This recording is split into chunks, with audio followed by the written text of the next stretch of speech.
Oke, bismillahirrahmanirrahim. Halo guys, assalamualaikum warahmatullahi wabarakatuh. Jumpa lagi bersama kami di Marola Channel. Apa kabar semuanya? Semoga sehat selalu, panjang umur dan diberikan rezeki yang banyak sampai di turunan. Amin ya rabbal alamin. Dan seperti biasa kami akan memberikan informasi-informasi terbaru seputar dunia perpolitikan yang semakin hari semakin menggila. Dan terima kasih banyak yang telah mengklik video ini. Semoga kalian semuanya masuk surga. Amin ya rabbal alamin. Guys, wow, menggelegar. Puluhan koruptor tiba-tiba dibebaskan. Ribuan rakyat se-Indonesia ngamuk desak DPR paksa segera sahkan undang-undang perampasan aset terhadap koruptor. Dan bahkan ribuan TNI dan Polri diperintahkan demi keamanan para demonstran. Sementara itu, Menteri Komdigi membantah isu yang menuding Komdigi ikut campur membungkam berita demo di media sosial maupun di televisi. Namun rakyat tetap tidak percaya atas klarifikasi dari Menteri Komdigi tersebut. Lah iyalah ya, itu artinya rakyat sudah muak dengan ocehan pemerintah yang kebanyakan omon-omon, walaupun yang dia sampaikan itu benar, ya nggak? Oke guys, sampai berlama lagi sebetulnya. Ini dia. Jakarta, hari ini gelombang perlawanan kembali memenuhi jalanan ibu kota. Ribuan mahasiswa dari berbagai universitas bergerak serentak menuju gedung DPR dalam aksi demonstrasi jilid 2. Mereka datang membawa satu pesan yang sama. Rakyat sudah terlalu lama dipaksa menanggung beban, sementara mereka yang berkuasa seolah tidak pernah merasakan kesulitan yang sama.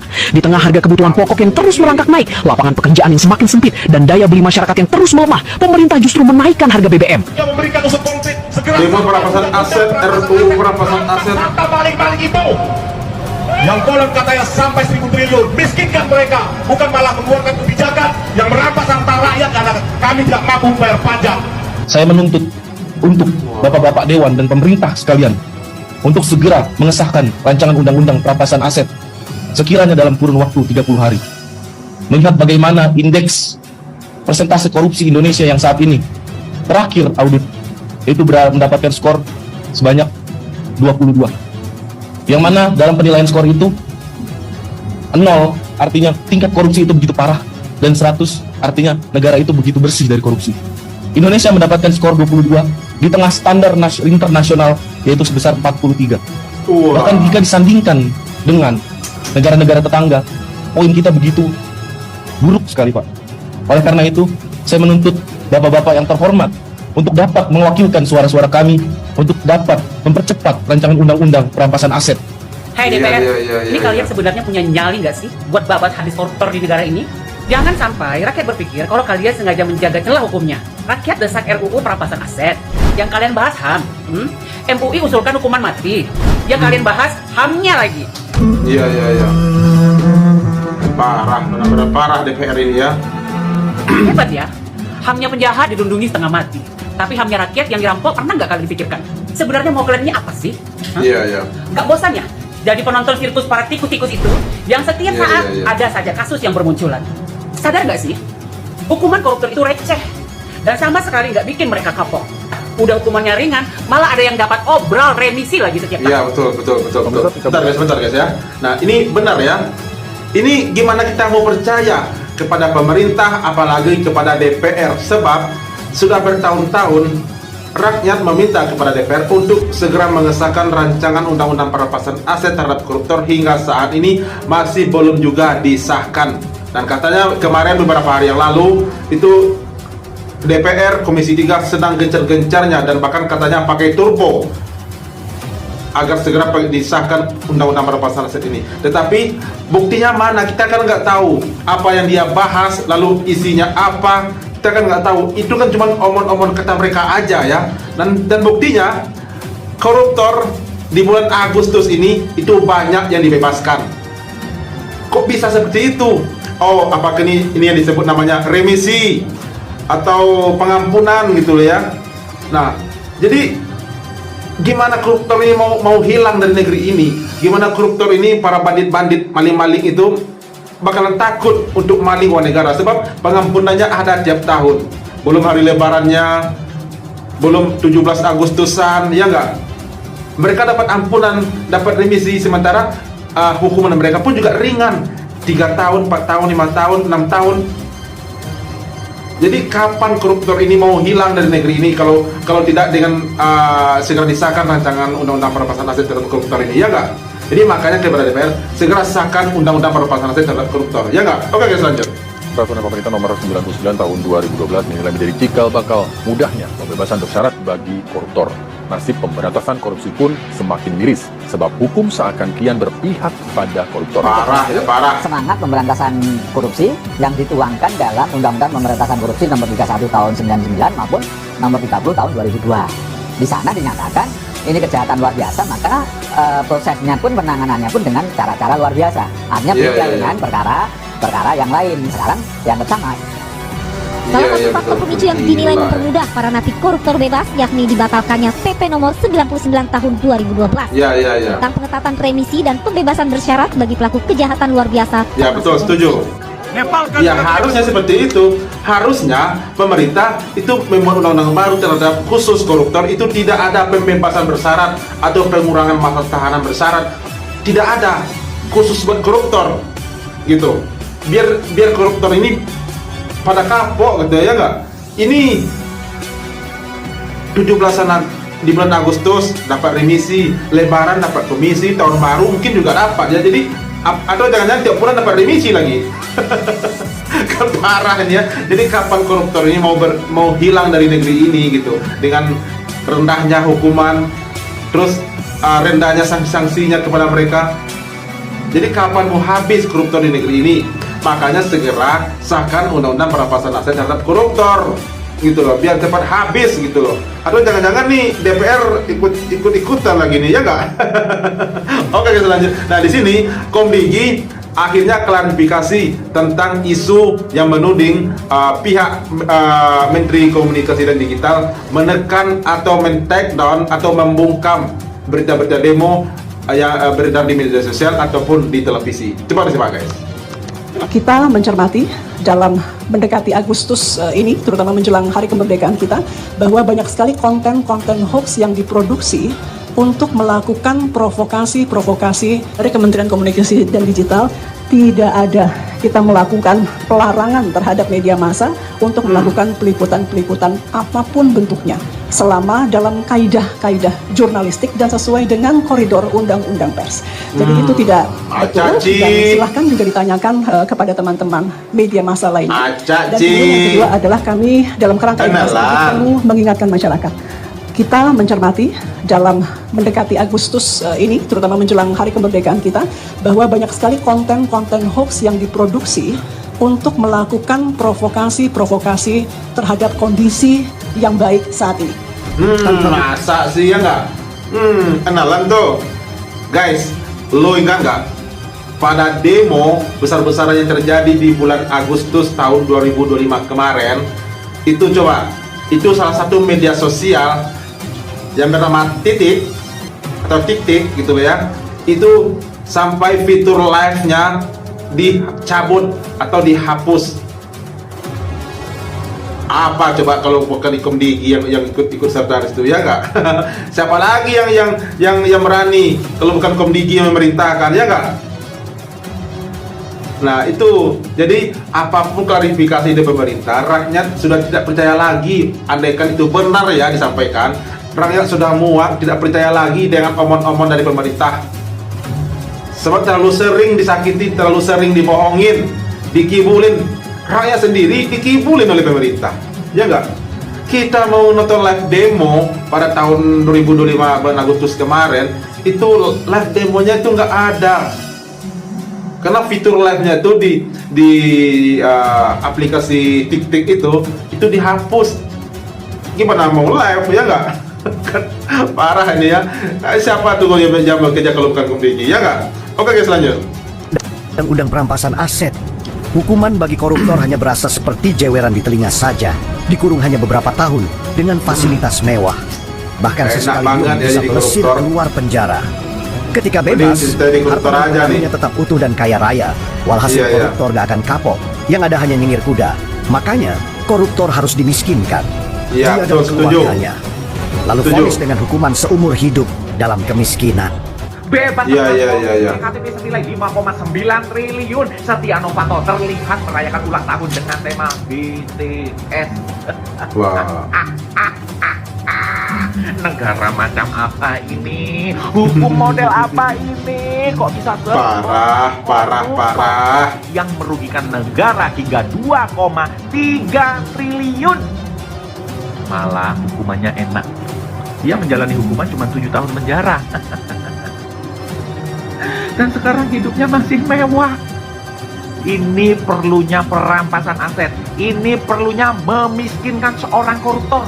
Presiden memberi penegasan agar supaya semua tindakan-tindakan pelanggaran yang bersifat kriminal, baik itu dalam bentuk perusakan benda, fasilitas umum, dan harta milik pribadi, supaya dilaksanakan satu penindakan yang tegas dan secara hukum. Apabila terjadi hal-hal yang menyangkut soal keselamatan bagi pribadi maupun pemilik rumah pejabat yang mengalami penjarahan, maka petugas tidak ragu-ragu untuk mengambil tindakan tegas terhadap para pelaku kerusuhan dan penjara yang memasuki wilayah pribadi maupun wilayah institusi negara yang memang sudah dipastikan untuk selalu dalam keadaan aman. Yang parah, bahaya ini ya. Akhirnya TNI, Polri disiagakan, diperintahkan untuk menindak para demonstran yang berlaku anarkis, pengerusakan rumah pribadi katanya, fasilitas umum, fasilitas milik negara, itu akan ditindaklanjuti dan diberlakukan tindakan hukum kepada mereka. Nah, ini ancaman keras ya buat para demonstran. Wah, parah ya. Begitu takutnya ya negara, pemerintah terhadap para demonstran. Padahal mereka kan melakukan hal tersebut sampai anarkis, sampai ada perusakan, itu kan karena mereka dihalang-halangin. Aspirasi mereka yang disampaikan tidak didengarkan. Jadi itu bentuk ekspresi kekecewaan dan emosi dari rakyat sampai meluapkan emosinya, walaupun tindakan itu tidak dibenarkan ya, dan itu benar melanggar hukum dan tidak dibenarkan, tapi itulah kenyataannya, bentuk ekspresi kekecewaan dari masyarakat. Nah, ini diancam oleh pemerintah, harusnya mendengarkan keluhan masyarakat, mendengarkan aspirasi masyarakat, demo gitu. Tidak mengancam seperti ini, ya enggak? Koruptor aja, coba ini, bisa hidup mewah setelah korupsi 2,4 triliun, maling uang rakyat, tetapi bisa tersenyum menghirup udara bebas dengan hukuman cuma 7 tahun penjara kalau saya. Sebagai gila ini ya. Presiden Prabowo, apa Bapak tega melihat perilaku para pejabat koruptor di negara ini, Pak? Setelah mereka mencuri 2,3 triliun uang rakyat, menderitakan rakyat, menyengsarakan rakyat. Setelah bebas dari penjara, mereka menggelar pesta pora seperti ini, Pak. Dan mereka mempostingnya, memviralkan di media sosial, seolah-olah mereka menganggap kami rakyat ini adalah makhluk yang hina, Pak. Tolong kepada Bapak Presiden untuk segera memberlakukan undang-undang perampasan aset bagi para pelaku koruptor, Pak. Kami mohon kepada Bapak. Hancur sudah negara ini, Pak. Koruptor sudah tidak terbendung lagi. Urat malunya sudah putus, Pak. 2,3 triliun, Pak, yang dicurinya uang rakyat. Masih berani mereka gelar pesta, Pak. Di mana, Pak, hati nurani Bapak Presiden? Cuma kepadamu, Pak, kami menaruh harapan kami sebagai rakyat jelata. Tidak ada lagi yang bisa diselamatkan di negara ini apabila koruptor, korupsi tidak diberikan hukuman yang berat. Saya katakan saya akan sipa. Saya sampaikan saya akan lawan. Saya akan sipa. Akan saya lawan. Goblok kamu. Siapa yang bikin ini? Terbongkar lagi.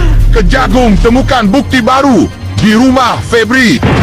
Rumah ex Jampitsus Febri Adriansyah di kawasan Radio Dalam kembali digeledah Kejagung, dan hasilnya penyidik menemukan bukti baru yang diduga berkaitan dengan kasus TPPU. Dalam penggeledahan yang berlangsung lebih dari 3 jam, tim penyidik menyita sejumlah dokumen untuk memperkuat berkas perkara. Detail barang buktinya memang belum dibuka ke publik, tapi proses penyidikan terus berjalan. Selanjutnya sesuai dengan ketentuan hukum acara, Penyidik akan mengajukan permohonan persetujuan penyitaan kepada Pengadilan Tindak Pidana Korupsi. Dokumen-dokumen tersebut nantinya akan dianalisis dan digunakan sebagai alat bukti guna memperkuat pembuktian serta konstruksi perkara yang sedang ditangani. Kejagung menegaskan pengusutan kasus ini dilakukan secara profesional, transparan, dan sesuai aturan hukum. Langkah ini juga menjadi bagian dari komitmen Kejagung membongkar dugaan tindak pidana pencucian uang hingga tuntas. Habis dah dikulitin. Yang benar. Tapi kok sampai sekarang belum lihat tuh si Febri Ardiansyah pakai baju tahanan atau rompi tahanan yang warna pink atau warna oranye atau warna apalah. Pokoknya rompi tahanan lah. Belum lihat. Netizen, ada yang lihat nggak si Febri Ardiansyah telah memakai rompi tahanan? Ada yang lihat nggak? Tapi ya sudahlah ya. Yang penting apapun katanya, koruptor harus dimiskinkan dan dirampas hartanya dan dihukum di penjara seumur hidup minimal, maksimal dihukum metong, ya nggak? Biar kapok semuanya. Tidak ada remisi-remisi, tidak ada abolisi segala macam, tidak ada berkoruptor. Dan segera sahkan undang-undang perampasan aset terhadap koruptor oleh DPR. Oke, selanjutnya. Ini Pak Presiden sekarang jualan populisme banget. Populisme itu adalah ya semacam bagaimana negara menempatkan bahwa dirinya lah yang paling rakyat. Pengkritik itu pasti agen antek-antek asing. Orang yang kritis itu pasti suruhan Soros. Kan begitu tuh cara berpikir populisme. Jadi yang rakyat itu hanya saya, hanya Prabowo katanya. Makanya hampir di semua pidatonya mengungkapkan hal yang sama kan. Dan dia melakukan insinuasi secara secara agak agak membabi buta. Semua dihajar, LSM, Soros. Orang pintar, kan ada orang pintar yang tidak suka lihat kita maju. Berarti yang mau melihat Indonesia maju orang bodoh. Gimana sih logikanya gitu? Sebenarnya gampang, tapi itu kan dibahasakan. Populisme itu adalah satu penyakit dalam tanda kutip ya. Populisme itu tidak selalu negatif, tapi populisme itu adalah satu penyakit yang menempatkan bahwa yang paling rakyat itu adalah saya. Di luar cara berpikir saya itu nggak ngerakyat. Tapi kalau rakyat milih saya tahun 2029, apa masalah? Nggak ada. Udah cukup. Iya. Udah kayak gini masih mau nyalonin lagi 2029. Iya ya. Itu benar ya. Tiap kali rakyat mengkritik itu selalu dituduh antek-antek asing, dikendalikan asing, londo ireng.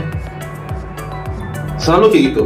Setiap kali rakyat mengkritik dan kritikannya pun agak keras, selalu dituduh antek-antek asing, londo ireng, dikendalikan asing, merasa diri paling benar, merasa diri paling rakyat dari rakyat, merasa dirinya paling tahu apa yang terjadi di kalangan masyarakat.